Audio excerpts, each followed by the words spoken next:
চলতি অর্থবছরের জুলাই থেকে মে পর্যন্ত প্রথম 11 মাসে বাংলাদেশের রপ্তানি আয় হয়েছে 44.94 বিলিয়ন মার্কিন ডলার, যা 2023-24 অর্থবছরের মোট রপ্তানি আয় 44.46 বিলিয়ন ডলারের চেয়েও বেশি। সামগ্রিকভাবে রপ্তানি আয়ের প্রবৃদ্ধি হয়েছে 10%। আগের বছর একই সময় এ আয় ছিল 40.85 বিলিয়ন ডলার। রপ্তানি উন্নয়ন ব্যুরো ইপিবি প্রকাশিত তথ্যে এ চিত্র উঠে এসেছে।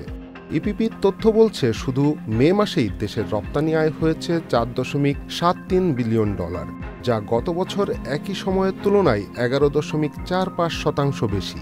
গত বছরের মে মাসে রপ্তানি আয় ছিল 4.25 বিলিয়ন ডলার।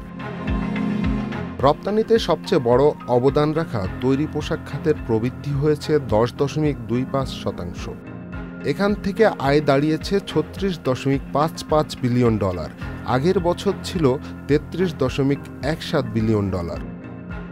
এর মধ্যে ওভেন পোশাকে রপ্তানি 9.30% বেড়ে হয়েছে 16.94 বিলিয়ন ডলার, আর নিটওয়্যার পোশাকের রপ্তানি 10.98% বেড়ে দাঁড়িয়েছে 19.62 বিলিয়ন ডলারে। এছাড়া রপ্তানি বেড়েছে কৃষিপণ্য, হিমায়িত ও জীবন্ত মাছ, চামড়া ও চামড়াজাত পণ্যে, চামড়ার তৈরি জুতা, নন লেদার ফুটওয়্যার, প্লাস্টিক পণ্য, ফার্মাসিউটিক্যালস এবং হোম টেক্সটাইলে। তবে রপ্তানি কমেছে পাট ও পাটজাত পণ্যে এবং চামড়া জাতীয় কিছু পণ্যে। Mahbub Morshed, Channel i online.